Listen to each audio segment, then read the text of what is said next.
Yes, ആദ്യം മലപ്പുറത്തേക്കാണ്. മലപ്പുറത്ത് ലീഗിൽ നിന്ന് പിടിച്ചെടുത്ത വാർഡ് നിലനിർത്താനാണ് LDFന്റെ ശ്രമം. മലപ്പുറം നഗരസഭ 15-ാം വാർഡ് കാമ്പാടിയിൽ പ്രചാരണം ശക്തമാക്കിയിരിക്കുകയാണ് LDF. ദിലീപ് TP അരിവാൾ ചുറ്റിക നക്ഷത്രത്തിലാണ് ഇവിടെ LDFനായി മത്സരിക്കുന്നത്.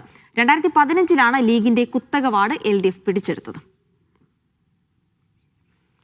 യെസ്, എന്തായാലും വിവരങ്ങൾക്കായി പോകാം. ജംഷീർ കൊടിഞ്ഞി വിവരങ്ങൾ നൽകും. ജംഷീർ, അപ്പോൾ ലീഗിൽ നിന്ന് പിടിച്ചെടുത്ത വാർഡ് അത് നിലനിർത്താനുള്ള പോരാട്ടം ശക്തമാക്കുന്നു LDF എന്ന് മാത്രം. അത് കാമ്പാടിയിൽ മാത്രമല്ല, മറ്റ് പലയിടങ്ങളിലും കടുത്ത പ്രചാരണം തന്നെ മലപ്പുറത്ത് നടക്കുകയാണ് എന്ന് കൂടി മനസ്സിലാക്കുന്നു. അങ്ങനെ തെരഞ്ഞെടുപ്പിലേക്ക് കാര്യങ്ങൾ അടുത്തുകൊണ്ടിരിക്കുമ്പോൾ പൊതുവെ പ്രചാരണം എങ്ങനെ മുന്നോട്ട് പോകുന്നു? അതിശക്തമായി തന്നെ എല്ലാ മുന്നണികളും രംഗത്തില്ലേ?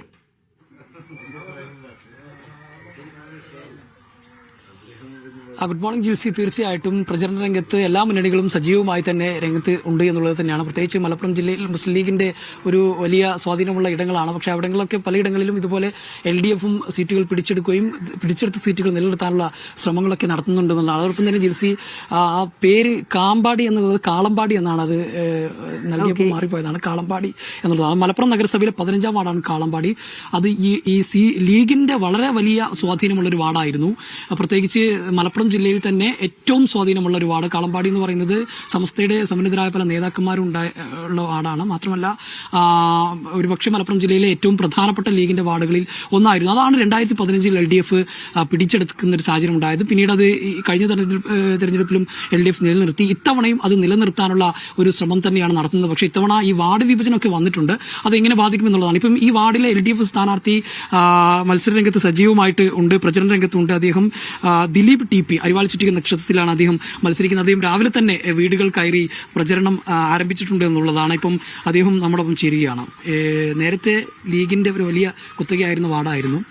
ഇത്തവണ വാർഡ് വിഭജനമൊക്കെ വന്നിട്ടുണ്ട്. അത് ഏതെങ്കിലും തരത്തിൽ ബാധിക്കും? അത് നേരത്തെ ലീഗിന് കഴിഞ്ഞ കുറേ വർഷങ്ങളായിട്ട് വലിയ സ്വാധീനമുള്ള വാർഡായിരുന്നു ഇത്. പക്ഷേ കഴിഞ്ഞ 10 വർഷത്തെ നമ്മുടെ ചിട്ടയായ പ്രവർത്തനത്തിന്റെ ഭാഗമായിട്ടും ഇടതുപക്ഷ ജനാധിപത്യ മുന്നണിയുടെ വലിയ വികസന കാഴ്ചപ്പാടിന്റെ ഭാഗമായിട്ടും സംസ്ഥാന സർക്കാരിന്റെ വലിയ പിന്തുണയുടെ ഭാഗമായിട്ട് ഇടതുപക്ഷ ജനാധിപത്യ മുന്നണി ഈ വാർഡുകൾ പിടിച്ചെടുക്കുന്ന ഒരു അവസ്ഥ ഉണ്ടായി.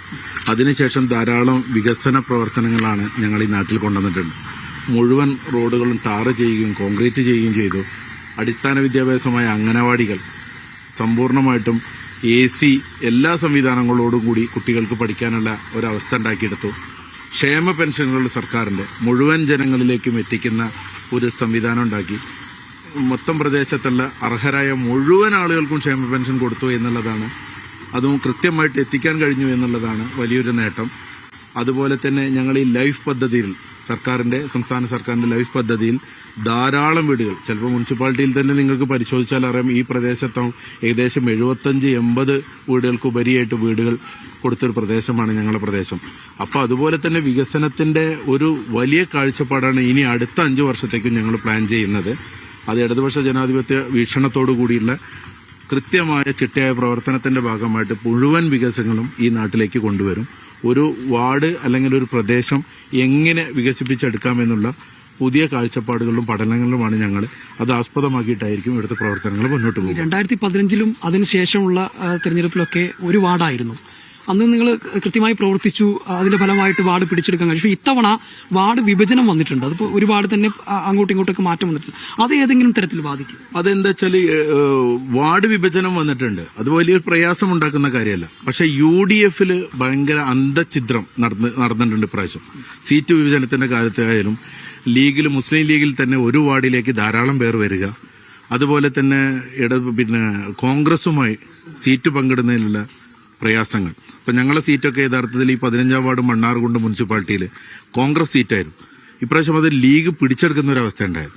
അവർക്ക് മത്സരിക്കുന്നത്. അപ്പോൾ അവരെ സ്ഥാനാർത്ഥിയെ നിർത്തി കോൺഗ്രസ് വിട്ടുകൊടുക്കുന്ന ഒരു അവസ്ഥയിലേക്കേ പോയിട്ടില്ല. അപ്പോൾ UDFന്റെ ഇടയിൽ തന്നെയുള്ള വലിയ രൂപത്തിലുള്ള അന്തഛിദ്രം നടന്നുകൊണ്ടിരിക്കും.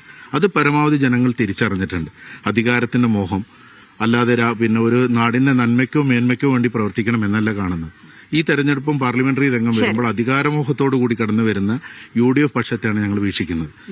അതായത് UDFന്റെ ഈ സ്ഥാനാർത്ഥി നിർണയവുമായി ബന്ധപ്പെട്ട തർക്കങ്ങളൊക്കെ ഗുണം ചെയ്യുന്നതാണ്. തീർച്ചയായിട്ടും ഗുണം ചെയ്യും. ഞങ്ങൾ ഈ നാട്ടിൽ കണ്ടതാണേ. ഞങ്ങൾ ഈ നാട്ടിൽ നേരിട്ട് ലൈവായിട്ട് നാട്ടുകാർ കണ്ടത പല കാര്യങ്ങളും അവസാനം വരെ സ്ഥാനാർത്ഥി ജംഷീർ, ഇല്ലാത്ത എന്തായാലും സ്ഥാനാർത്ഥി വലിയ ആത്മവിശ്വാസത്തിൽ തന്നെയാണ്. സംസ്ഥാന സർക്കാരിന്റെ പ്രവർത്തനങ്ങൾ ജനങ്ങളിലേക്ക് എത്തിക്കുന്നതിനപ്പുറത്തേക്ക് UDF-ലുള്ള ചില അന്തചിത്രങ്ങൾ അതുകൂടെ വലിയ രീതിയിൽ മലപ്പുറത്ത് LDF-ന് ഗുണം ചെയ്യുമെന്നുള്ള വിശ്വാസത്തിൽ കൂടിയാണ്. യെസ്, അപ്പോൾ നമുക്ക് കൂടുതൽ തെരഞ്ഞെടുപ്പ് വാർത്തകളിലേക്കും വിശേഷങ്ങളിലേക്കൊക്കെ മടങ്ങി